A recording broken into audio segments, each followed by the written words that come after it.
हदीस रसूल से मसला निकाल सके। कुरान और हदीस से मसला निकालना इतना आसान नहीं है। 1,24,000 सहाबा थे, लेकिन कुरान और हदीस से मसला निकालने वाले सिर्फ 21 सहाबा थे। 21 से ज्यादा कुरान और हदीस से नहीं निकाल पाते थे। क्या सहाबा के पास कुरान का इल्म नहीं था? क्या सहाबा के पास हदीसें नहीं थी? कुरान उनकी मादरी ज़बान में उतर रहा था। दिन रात मिशकात नबुव्वत से हदीसें सुन रहे थे, उसके बावजूद भी कुरान और हदीस से मसला नहीं निकाल पाते। तो आज गुमती में बैठने वाला, आज हल चलाने वाला, गाड़ी चलाने वाला और 2 चक्के की साइकिल चलाने वाला ये इस बात का दावा कैसे कर सकता है कि हम तकलीद नहीं करेंगे, किसी इमाम को नहीं मानेंगे, हम डायरेक्ट कुरान और हदीस से मसला निकालेंगे? अल्लाह ने हमें दिमाग दिया है, अल्लाह ने हमें शऊर दिया है। हम किसी इमाम की पैरवी नहीं करेंगे, तकलीद शिर्क है, बल्कि हम डायरेक्ट कुरान और हदीस से मसला निकालेंगे। कुरान और हदीस से मसला निकालना इतना आसान नहीं है, वरना सारे सहाबा कुरान और हदीस से मसला निकाल पाते। सहाबा के बाद ताबईन कुरान और हदीस से मसला निकाल पाते, लेकिन गिने चुने चंद अफराद कुरान और हदीस से मसला निकालते, बाकी तमाम लोग उन्हीं से पूछ कर अमल करते थे। इसका मतलब ये हुआ कि उस दौर में भी हर आदमी कुरान और हदीस पर डायरेक्ट अमल नहीं करता था, बल्कि लोगों से पूछ कर अमल करता था, जिनको अल्लाह ने अमल का इस्तिंबात अता फरमाया, तफक्कुर फी दीन की सलाहियत अता फरमाई, उन्हीं से पूछकर मसाइल पर अमल करते थे। तो आज का इंसान कुरान से भी दूर है, हदीस से भी दूर है, अरबी से भी दूर है, तफसीर से भी दूर है। वो कुरान और हदीस को समझ नहीं सकता। तर्जमे से अगर समझ मिले तो उसकी बारीकियों को नहीं समझता। अगर कुरान और हदीस में तारुद और टकराव है तो उस टकराव को दूर नहीं कर सकता। तो आज का इंसान कैसे डायरेक्ट कुरान और हदीस पर अमल कर सकता है? इसलिए इस दौर की सबसे बड़ी गुमराही है कि तकलीद को छोड़ दिया जाए, इमामों को हराम करार दिया जाए, तकलीद को शिर्क करार दिया जाए। इस दौर में अगर तुम कुरान और हदीस पर अमल करना चाहते हो तो हनफी बनना होगा, शाफी बनना होगा, मालिकी बनना होगा, हम्बली बनना होगा। इन इमामों के दामन को छोड़कर न कुरान पर अमल हो सकता है न हदीस रसूल पर। सुभान अल्लाह, सुभान अल्लाह। मगर ये कहते हैं कि नहीं, हम तो डायरेक्ट कुरान और हदीस से मसला निकाल लेते हैं, डायरेक्ट हम निकाल लेते हैं। और जब मसला निकालने बैठे तो ऐसा मसला निकाला कि पूरे मसले को मसाला ही बना दिया। एक मसला निकाला, सूअर का गोश्त हराम है मगर चर्बी हराम नहीं। कहा चर्बी क्यों नहीं हराम है? कहा कुरान में अल्लाह फरमाता है हुर्रिमत अलैकुमुल मैततु वद्दमु वलहमुल खिंज़ीर, तुम्हारे ऊपर मुर्दार हराम किया, तुम्हारे ऊपर सूअर का गोश्त हराम किया गया, तुम्हारे ऊपर खून हराम किया गया। तो अल्लाह ने सूअर के गोश्त को इस आयत में हराम करार दिया है, इस आयत में चर्बी का जिक्र नहीं है, इसलिए गोश्त हराम रहेगा, चर्बी हलाल रहेगी। मैंने कहा तुमने अपने हिसाब से बड़ा सही मसला निकाला है, तुम्हारे लिए चर्बी हलाल रहेगी। इसलिए उसी कुरान में अल्लाह ने ये भी फरमाया अल खबीसातु लिल खबीसीना वल खबीसूना लिल खबीसात वत्तय्यिबातु लित तय्यिबीना वत्तय्यिबूना लित तय्यिबात। खबीस और नापाक चीजें नापाकों के लिए है, तय्यिब और ताहिर और पाक चीजें पाकों के लिए है। हम पाक हैं तो शब बरात का हलवा है, हम पाक हैं तो 11वीं का खिचड़ा है। तुम नजीस और नापाक हो तो तुम्हारे लिए सूअर की चर्बी। इसलिए आप पूरी मजबूती के साथ मसलक के आला हज़रत पर कायम रहे। इस दौर में सच्चे दीन की पहचान मसलक के आला हज़रत। और ये जितने बातें फिरके, जितनी बातें जमातें खूबसूरत टाइटल और लेबल लगाकर घूम रही हैं, ये सब गुमराह और बददीन हैं। और इनको पहचानने का सबसे आसान रास्ता ये है कि इनको चेक करो ये सहाबा के रास्ते पर हैं कि नहीं है, सहाबा के अकीदे पर हैं कि नहीं है। अगर सहाबा के अकीदे पर हैं तब तो हक पर हैं, सहाबा के अकीदे से भटके हुए हैं, सहाबा के रास्ते से हटे हुए हैं तो लाख नमाजें पढ़े, रोजा रखें, कुरान की तिलावत करें, लेकिन ये हक पर नहीं हो सकता। अब आप बताइए, ये कहते हैं हम डायरेक्ट कुरान और हदीस से मसला निकाल। कभी कभी हदीसों में इतना टकराव होता है, इतना टकराव होता है कि बड़े बड़े मुफ्ती भी परेशान हो जाते हैं कि इस हदीस पर अमल करें, कि इस हदीस पर अमल। जैसे रसूल पाक सय्यद आलम सल्लल्लाहु अलैहि वसल्लम की बारगाह में एक सहाबी हाजिर हुए और उन्होंने पूछा या रसूल अल्लाह, रोजे की हालत में अपनी बीबी से मुबाशरत जायज है कि ना जायज? मुबाशरत का माना है शौहर अपने बरहना जिस्म को बीबी के जिस्म से टच करे, लेकिन हम बिस्तरी और तो खुलना। तो अपनी बीबी के साथ कोई ऐसा करता है रोजे की हालत में, तो ये जायज है कि ना जायज? नबी ने फरमाया जायज।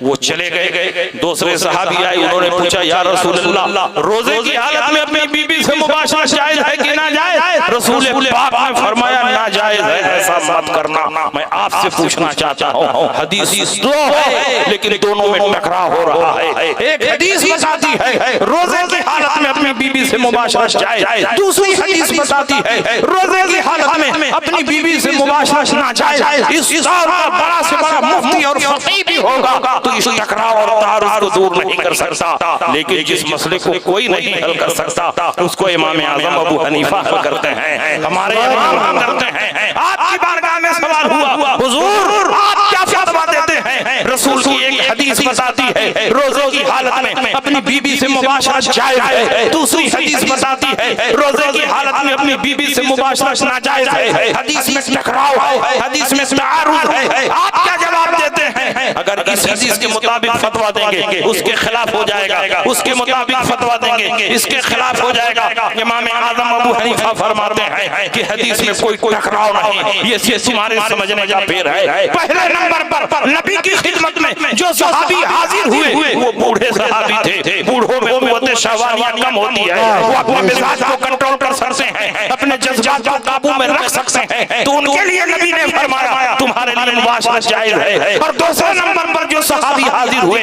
वो नौजवान सहाबी थे। नौजवानों में कुव्वत शहवानिया ज्यादा होती है, वो अपने मिजाज को कंट्रोल नहीं कर सकते, अपने जज्बात को काबू में नहीं रख सकते। अगर उनको मुबाशरत की इजाजत दे दी जाएगी बात जमा तक पहुंचेगी, रोजा भी फासिद हो जाएगा, कज़ा और कफ़ारा भी लाज़िम हो जाएगा, वो बेचारा मुसीबत में फंस जाएगा। इसलिए अल्लाह के नबी ने फरमाया तुम्हारे लिए जायज नहीं। तो हदीस में कोई टकराव नहीं, पहली हदीस बूढ़ों के लिए है और दूसरी हदीस नौजवान। सुभान अल्लाह, सुभान अल्लाह, जिंदाबाद।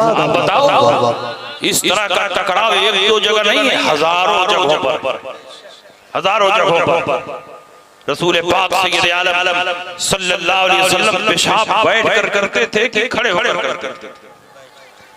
जो लोग बात बात पर बुखारी बुखारी बुखारी बुखारी में दिखाई, बुखारी में दिखाई, मिलाद जायज है बुखारी में दिखाई, सलाम जायज है बुखारी में दिखाई, मैं उनसे पूछता हूँ कि खड़े होकर पेशाब करना जायज है कि ना जायज? रसूल पाक कैसे पेशाब करते थे और तुम कैसे पेशाब करते हो? खड़े होकर पेशाब करते हो कि बैठ कर पेशाब करते हो? ये गैर मुकल्लिद से मैंने पूछा तुम खड़े होकर पेशाब करते हो बैठ कर? कहा बैठ कर। मैंने कहा पूरी बुखारी शरीफ में बैठ कर पेशाब करने की कोई हदीस दिखा? पूरी बुखारी में बैठकर पेशाब करने की कोई हदीस मौजूद नहीं है। इमाम बुखारी ने हेडिंग लगाई, इमाम बुखारी ने बाब बांधा है, बाबुल बौले काइमन व काइदन, बैठकर और खड़े होकर पेशाब करने का बयान। और तीन हदीसें हुज़ैफा इब्नुल यमान की जिक्र की हैं, लेकिन तीनों हदीसों में खड़े होकर पेशाब करने का जिक्र है, बैठकर पेशाब करने का जिक्र नहीं है। बुखारी में जो हदीस है वो ये है, अतन नबी सल्लल्लाहु अलैहि वसल्लम सुबह हुजूर अलैहिस्सलाम कौम के घूर के पास आए, खड़े होकर पेशाब किया, पानी मंगाया, वज़ू फरमाया और अपनी पेशानी के अगले हिस्से पर मसा किया है। यहाँ खड़े होकर पेशाब करने का जिक्र है, तो क्या दुनिया का इंसान अब खड़े होकर पेशाब करे? क्या दुनिया का इंसान मस्जिदों में नमाज पढ़ने के लिए जाए तो खड़े होकर पेशाब करे? हरगिज़ नहीं। बुखारी में अगर खड़े होकर पेशाब करने का जिक्र है, लेकिन बुखारी के अलावा भी हदीसें हैं। दूसरी हदीस की किताबों में हजरत आयशा सिद्दीका की रिवायत मौजूद है, मन हदसकुम अन्ना नबी सल्लल्लाहु अलैहि वसल्लम काना यबूलु काइमन फला तसद्दुकू फमा काना यबूलु इल्ला काइदन। जब से ये हदीस बयान करे कि रसूल पाक खड़े होकर पेशाब करते थे, उसकी बात न मानना, उसकी तस्दीक न करना, क्योंकि मेरे सरकार ने जब पेशाब किया है बैठकर पेशाब किया है, कभी खड़े होकर पेशाब नहीं। सुभान अल्लाह, सुभान अल्लाह, बेशक। अब बताओ हदीस में यहाँ भी टकराव है कि नहीं? बुखारी की हदीस कहती है खड़े होकर पेशाब, और दूसरी हदीसें बताती हैं बैठ कर पेशाब किया। तो हम अहले हदीस नहीं है कि एक हदीस को पकड़ ले दूसरी हदीस को छोड़ दे। हम अहले सुन्नत हैं। जब हदीसें टकराती हैं तो हम ये देखते हैं कि इसमें रसूलुल्लाह की सुन्नत क्या है। तो हमने बुखारी शरीफ की तीनों शारही की किताबों को उठाकर देखा, इब्ने हजर अस्कलानी, इमाम अस्कलानी, इमाम बदरुद्दीन आइनी, इन तीनों शारही ने हदीस में लिखा है कि हुजूर अलैहि सलाम एक जंग से तशरीफ ला रहे थे, आपके पांव में चोट लगी, आपके पांव में सख्त तकलीफ थी, तो हुजूर अलैहि सलाम ने अपनी उम्मत की तकलीफ का एहसास करते हुए चंद मरतबा खड़े होकर पेशाब किया ताकि जवाज का दरवाजा खुल जाए, जवाज की दलील मिल जाए, उम्मत के लिए रास्ता मिल जाए। लेकिन नबी अकरम सल्लल्लाहु अलैहि वसल्लम के पांव की तकलीफ जब दूर हो गई, चोट खत्म हो गया, तो रसूल पाक फिर बैठ कर पेशाब करने लगे। हजरत आयशा सिद्दीका जो बयान फरमा रही हैं कि जब पेशाब करते बैठ कर पेशाब करते, और बुखारी में जो हदीस बयान की गई है कि नबी ने खड़े होकर पेशाब किया, दोनों हदीसों में कोई टकराव नहीं। जो खड़े होकर पेशाब करने की हदीस है वो हालत उज़्र पर महमूल है, वो तकलीफ पर महमूल है, वो परेशानी पर महमूल है। गोया नबी तुमको ये मैसेज और पैगाम दे रहे हैं कि अगर तकलीफ और परेशानी हो तो नबी के इस तरीके को भी तुम अमल में ला सकते हो। मिसाल के तौर पर अगर नबी ने खड़े होकर पेशाब न किया होता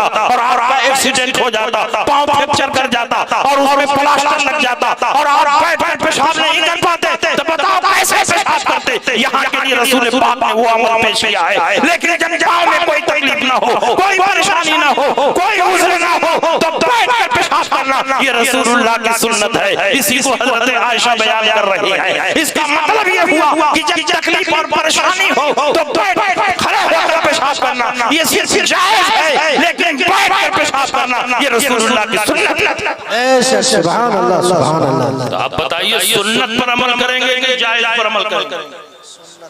सुन्नत पर, और सुन्नत पर जो अमल करते हैं उन्हीं को अहले सुन्नत कहते हैं। सुभान अल्लाह। तो हम अहले सुन्नत हैं, हम अहले सुन्नत हैं इसलिए कि हम नबी की सुन्नत पर अमल करते हैं। इसलिए आप पूरी मजबूती के साथ मसलके आला हज़रत पर चलते रहो। आज के दौर में मसलके आला हज़रत ही दीने हक की सच्ची पहचान है। आज के दौर में बेशुमार बातिल फिरके वजूद में आ चुके हैं और जिनसे पूछो सब अपने आप को सुन्नी कह रहे हैं, बल्कि अपने आप को हनफी भी कह रहे हैं। आप गैर मुक़ल्लिदीन से पूछो क्या हो, कहेंगे हम सुन्नी हैं। देवबंदियों से पूछो क्या हो, कहेंगे हम सुन्नी हैं। नेचरी से पूछो क्या हो, कहेंगे हम सुन्नी हैं। मौदूदी से पूछो क्या हो, कहेंगे हम सुन्नी हैं। शमानियाजी से पूछो क्या हो, कहेंगे हम सुन्नी हैं। चकड़ालवी से पूछो क्या हो, कहेंगे हम सुन्नी हैं। नदवियों से पूछो क्या हो, कहेंगे हम सुन्नी हैं। लेकिन इनकी किताबें उठाकर देखो तो अल्लाह और रसूल की बारगाह में गुस्ताखियां कर रहे हैं, अल्लाह और रसूल की तौहीन कर रहे हैं। जो अल्लाह और रसूल की तौहीन करे वो सुन्नी नहीं हो सकता, वो हनफी नहीं हो सकता, वो कादरी नहीं हो सकता, वो चिश्ती नहीं हो सकता, वो नक्शबंदी नहीं हो सकता। लेकिन जब आप पूछोगे तो कहेंगे हम सुन्नी हैं, और उनमें से बेशतर कहेंगे कि हम हनफी हैं। इसका मतलब ये हुआ कि मार्केट में दो तरह के सुन्नी और हनफी पाए जा रहे हैं। एक डुप्लीकेट